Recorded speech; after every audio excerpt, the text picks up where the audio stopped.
Bonjour à tous, bienvenue dans cette nouvelle vidéo. Alors aujourd'hui, je suis avec Fabienne Levacon. Bonjour Fabienne, Bonjour Marie. je suis très contente d'être interviewée aujourd'hui. Et moi je suis contente que tu sois là, mais tu es un peu chez toi, hein. Bah ouais, je sais, je suis chez moi ici, ouais. J'adore cet endroit.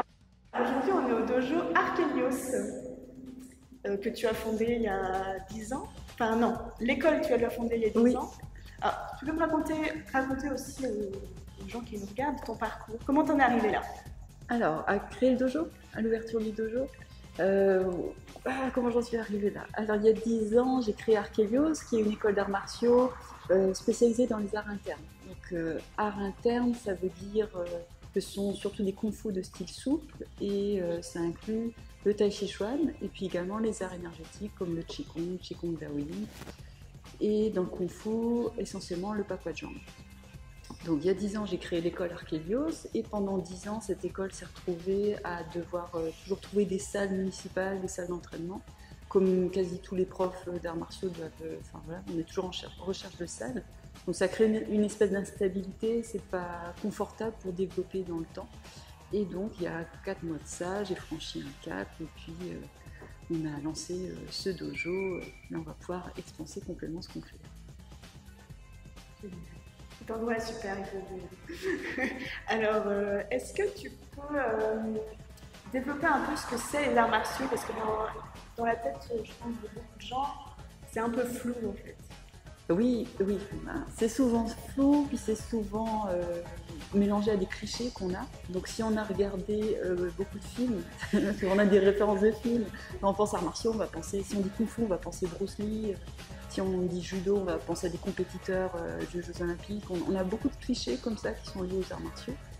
Mais en fait, à l'origine, les arts martiaux, c'était une nécessité. C'était au début vraiment des techniques de combat parce qu'il faut replacer dans le contexte. Les gens devaient se battre, avaient besoin de savoir se battre. Donc il y a beaucoup de légendes sur la création des kung-fu qui nous ramènent à des temps où il y avait beaucoup de monastères assez riches en Chine et il y avait des bandits qui venaient piller les monastères et les moines devaient apprendre à se battre. Enfin voilà, où les bandits de chemin quand les gens se déplaçaient pour faire du commerce ou autre. Donc il faut ramener dans le contexte. C'était une nécessité de savoir se battre.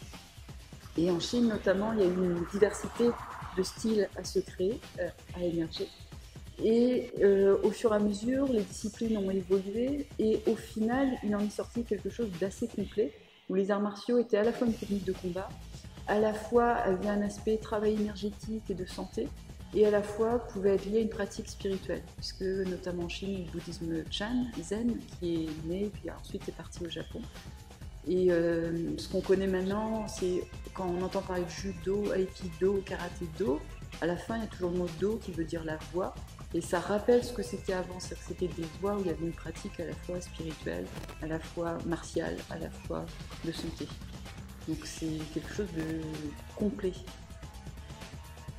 Et donc toi, dans ta démarche ici, qu'est-ce que tu as envie de faire partager aux gens qui viennent au dojo? Enfin, toi, c'est quoi les valeurs tes valeurs, les valeurs d'ici? Qu'est-ce que tu veux transmettre?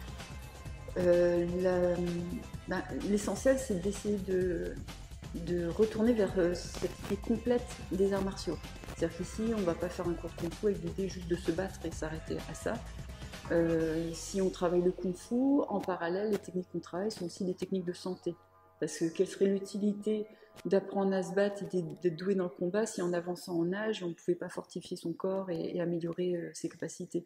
Donc c'est de retrouver, de développer un petit peu tout ce que les arts martiaux permettent de développer. L'énergétique, la santé, le martial. Donc c'est ça la base de ce groupe. Et au-delà de ça, puisque on n'est plus dans le même contexte que la Chine il y a 500 ans ou il y a 1000 ans, ça a beaucoup évolué. L'idée aujourd'hui, c'est d'être plus, d'être encore des guerriers, mais plus intérieurs. C'est-à-dire de développer ici certaines armes, certaines capacités, certaines qualités qui permettent ensuite de mener les combats que la vie nous demande de mener, les épreuves de vie ou tout ce qu'on peut avoir à vivre dans sa vie. Donc c'est plus de faire émerger ses qualités à l'entraînement ici pour ensuite pouvoir les utiliser dans sa vie de tous les jours. Donc le lieu est dédié aussi à ça. Et c'est vrai que je l'ai remarqué parce que donc je pratique depuis pas très longtemps, Oui. c'est très récent. Oui. Et je viens une fois par semaine. Et une fois, je suis pas venue pendant 15 jours. Et ben, j'ai senti la différence. C'est incroyable ce que ça apporte au niveau de énergétiquement et aussi au niveau de se centrer sur gérer les émotions, tout ça, c'est quelque chose que j'avais pas du tout conscience avant. Ouais. Tu parlais des valeurs et de qualité de base, et sûrement que l'ancrage, c'est-à-dire le fait de s'ancrer, de s'enraciner, le fait de se centrer, le fait de mieux respirer, c'est ce qui revient tout le temps dans le travail. C'est la base, c'est les fondamentaux. Et c'est d'autant plus important qu'on est dans une société où tout va très très vite, où on est dans des milieux souvent pollués ou coupés de la nature. Donc on perd cette capacité à s'ancrer, à s'enraciner. Et si on n'est plus enraciné et ancré, on a tendance à avoir tout qui remonte au niveau de notre énergie, puis avoir du coup au niveau des émotions, plus de débordements, plus de stress, et on est moins calme. On respire plus vite et ainsi de suite. Donc c'est un peu un engrenage, et on a l'habitude de cet engrenage du fait des conditions de vie, de l'alimentation, de l'air qu'on respire, de beaucoup de facteurs, des activités qu'on a aussi, de la circulation, plein de choses. Dès qu'on sort d'ici en fait. Voilà, c'est ça. Et ici on travaille cette base, cette connexion et qui permet de se centrer. Effectivement, c'est un travail de longue haleine qui demande d'être régulier. Il faut qu'il y ait une certaine discipline parce que à l'extérieur, tout est fait pour que ça ne se maintienne pas ou que ça ne dure pas longtemps. Donc si on ne travaille pas dans la régularité, on le sent tout de suite et ça motive à travailler bien régulièrement pour qu'il y ait une nouvelle base qui se pose et que ça reste de plus en plus et qu'il y ait une espèce de base stable, un calme qui reste ensuite tout le temps, quoi qu'il arrive, une espèce de stabilité. Et donc n'importe qui peut commencer à n'importe quel âge? Non. Ah bon? Non, parce que faut respecter les âges.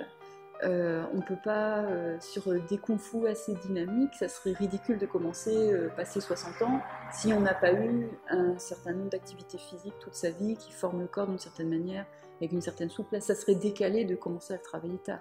Par contre, il y a certaines disciplines qu'on peut commencer facilement à partir d'un certain âge, quand on commence à avoir un certain âge, notamment le tai chi chuan, le qigong, là il n'y a pas de limite. Mais aussi, dans l'autre sens, on ne va pas demander à un enfant de faire du tai chi chuan parce qu'il pourrait trouver ça trop lent, un peu frustrant, alors qu'à l'âge là, il y a besoin de former le corps et de développer aussi le corps, la musculature, tout ça, parce que l'enfant il est en pleine croissance, il a besoin de se construire, et après il pourra ajouter d'autres choses à sa pratique. Donc non, on ne peut pas faire toutes les disciplines à tous les âges.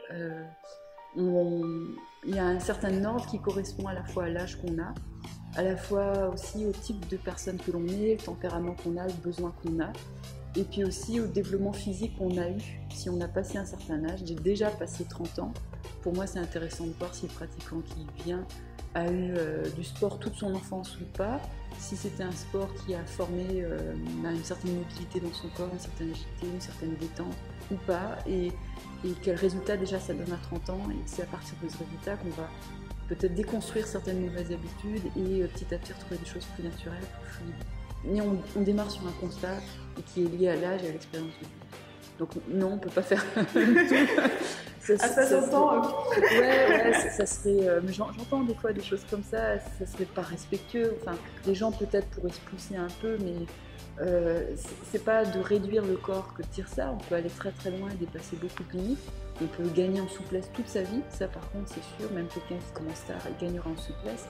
Mais il y a des choses qu'il ne pourra pas gagner passé un certain âge, il ne faut pas non plus vendre. D'accord. Il ne faut pas mentir. Donc on prend en compte ça, pour que ce soit le plus adapté possible à qui on est et dans quel état on est et à quoi on aspire, quel est le but. Donc tu enseignes beaucoup de disciplines. Ici, comment on s'y retrouve dans tout ça en fait? En fait, on s'y retrouve pas. D'accord. On s'y retrouve pas vraiment parce que sur les dépliants, je mets les noms des disciplines en chinois. Donc déjà, la plupart du temps, les gens ne connaissent pas les noms des disciplines. Ensuite, les disciplines que j'enseigne sont assez rares. Par exemple, le Kung Fu Baguazhang est arrivé en Occident il n'y a pas très très longtemps. Il est très peu développé encore en France. Du coup, c'est difficile de s'y retrouver juste avec des informations extérieures. pour s'y retrouver vraiment, il faut venir essayer et affiner le pourquoi on veut pratiquer, qu'est-ce qu'on cherche. Du coup, si on cherche quelque chose de plus dynamique, de quelque chose qui est plus lié à sa santé, au fait d'être mieux dans son corps, quelque chose où on veut apprendre à se battre, enfin, selon les motivations qu'on a, ensuite il faut essayer, voir ce qui correspond à qui on est et puis aux besoins qu'on a. Et en ça, c'est un encouragement à dire à chacun, qui que vous soyez, venez et essayez, testez des cours. Parce qu'il ne faut pas s'arrêter à des limites qu'on peut avoir. Certaines personnes viennent en me disant oui mais je suis trop raide, oui mais j'ai pas fait de sport depuis 10 ans, oui mais j'ai peur que ce soit trop lent, trop ceci. Donc des fois on se met plein de limites sur ce que l'on est physiquement, sur sa condition, tout ça. Et c'est dans sa tête ou c'est lié à des croyances qu'on a. Il faut tester les disciplines pour se rendre compte que dans leur variété, leur finesse, l'aspect très naturel qu'il y a dans chaque geste, vous trouverez forcément des choses qui vous correspondent et qui peuvent vous accompagner et vous aider. Donc, il faut tester. Voilà. Moi, j'ai testé le Qigong du dragon. J'ai adopté. Oui, complètement. Ben, ça, c'est un très bon exemple, puisque sur le flyer, on voit apparaître Qigong du dragon, Qigong Daoyin. Ben, c'est du Qigong, mais en fait, ils sont très différents. Le Qigong que toi, tu pratiques, il est assez dynamique, assez sportif, plutôt pour des gens jeunes qui veulent à la fois une pratique, bien sentir la séance passer, et en même temps travailler de l'énergétique. Alors le Qigong avec des exercices Daoyin va être un peu plus soft, plus sur le ressenti énergétique plutôt qu'un travail avec des postures basses. Donc ça va être vraiment lié au tempérament, à la personne, à ses envies en fait, à son aspiration. Moi ça m'a inspiré. Du coup je peux plus m'en passer, je suis devenue accro dojo. Donc ça c'est une très bonne addiction.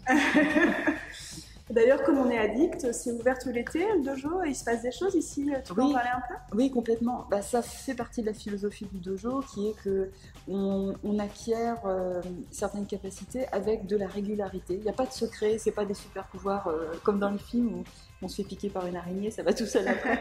Non, ça demande un travail régulier, assez structuré, donc il faut accepter ça. Et dans cet ordre d'idée, le dojo il reste ouvert tout l'été pour pas qu'on se retrouve avec les coupures pendant 2 mois et puis on redémarre en septembre, on est un peu rouillé ou plus vraiment dans le bain. Donc il y a cours de Qigong et de Kung Fu chaque semaine. Et puis plusieurs dimanches pendant l'été, il y a des ateliers à thème de Tai Chi Chuan et de Qigong Daoyin. Et ça, c'est ouvert à tous, c'est-à-dire toute personne peut venir essayer, pratiquer. C'est à tous, là je parle des adultes, parce que les sections enfants sont ouvertes qu'à partir de septembre et là c'est un travail spécifique pour les enfants. Et il va se passer aussi d'autres choses ici, enfin, le dojo va pas rester comme ça va évoluer, tu peux en parler aussi ? Oui, en fait là on est dans la partie pratique, donc ça semble fini, effectivement cette partie elle l'est, c'était la première partie des travaux, mais derrière la caméra on ne voit pas, il y a encore un espace assez vaste. Et il va y avoir un vestiaire avec une douche, donc tout le confort qu'il faut pour le dojo qui va être construit à partir de demain, fin juillet. Donc les cours continuent, puisque cette partie elle ne bouge pas, mais derrière il y aura toute la zone de confort et d'accueil qui va être aménagée. Ça va être super. Oui, du coup, ce sera complètement opérationnel en août et puis encore plus en septembre. Et si tu as réussi à faire tout ça, c'est aussi grâce à des campagnes de financement qui sont... Enfin, tu peux expliquer un petit peu comment le dojo est né aussi grâce à une campagne de financement. Là, tu en as une autre en cours. Oui, le dojo, en fait, l'école Arkelio, c'est une association. Et notre but, c'est de rester le plus possible autonome, indépendant, et puis de trouver par nous-mêmes des financements privés. Et au-delà de l'aspect privé, c'est que ce soit avec des gens qui sont en accord avec nos valeurs. Donc on ne va pas courir après du sponsoring ou la publicité, on cherche des choses qui correspondent à qui on est, à ce qu'on défend. Donc on a lancé une campagne sur un site qui est de collecte de fonds solidaires, enfin participatif. Et le concept nous correspond complètement, parce que dans l'économie alternative, l'idée c'est que les petits ruisseaux forment des grandes rivières, c'est que chaque personne qui a un coup de cœur, qui a envie de soutenir un projet alternatif de cet ordre-là, peut mettre un peu d'argent. Le premier don, c'est 10 €. Et peut aussi faire circuler l'information, c'est une façon d'aider. Et au fur et à mesure, ça aide ça participe au financement des travaux. très belle valeur, je trouve. Donc tout le monde peut participer, donc je vous invite, c'est jusqu'au 25 juillet. Oui, voilà, c'est sur le site Indiegogo et c'est un acte, c'est pas un acte militant, le mot serait peut-être fort, mais de dire c'est une façon de dire un projet comme ça aidera énormément de gens et c'est bien qu'il y ait des choses comme ça qui émergent dans cette société. Oui, ça fait du bien. Ça fait vraiment du bien. Puis on se sent bien ici. Je vous invite vraiment à venir, j'insiste, hein, mais c'est vrai, je me sens vraiment bien ici. Et tu pratiques aussi le shiatsu? Oui. Tu peux en parler un petit peu? Oui, en 2 mots, le shiatsu, ça veut dire en japonais, donc là c'est du japonais, parce qu'il y a beaucoup de disciplines chinoises ici. Ça veut dire pression des pouces, et c'est une médecine traditionnelle japonaise, donc c'est une thérapie qui est à la fois manuelle et énergétique. Extérieurement, c'est difficile à décrire, c'est un peu comme au niveau structurel, on peut travailler un peu comme en ostéopathie, au niveau énergétique, un peu comme en acupuncture, sauf que c'est sans aiguille, c'est travaille avec les paumes et les pouces. Et le travail du shiatsu, ça permet à la fois de travailler sur le physique, sur le corps, sur des tensions et aussi sur des problèmes physiques très concrets. On peut travailler sur un torticolis, un problème de dos, une sciatique, et également sur un plan énergétique. Et donc c'est une discipline qui est très riche, qui englobe l'être humain dans tout ce qu'il est, sur tous ses plans, pas juste sur un problème, qui permet de remonter à la cause de la cause et à débobiner beaucoup de choses sur le parcours de la personne qui sont très riches. Et en même temps, c'est très simple comme pratique. Donc on a une pièce de consultation dans le dojo parce qu'à la base, le shiatsu est très lié aux arts martiaux japonais. Donc il était pratiqué d'une manière complémentaire. Et puis c'est une logique qui est liée à ce dojo aussi, puisqu'on pratique et qu'on se connaît mieux à travers la pratique des arts martiaux, souvent on a envie de se soigner d'une façon différente. Et le shiatsu, ça amène à se responsabiliser par rapport à sa santé, à trouver ses propres clés pour trouver son propre équilibre. Donc ça rejoint complètement l'état d'esprit des disciplines énergétiques et martiales du dojo.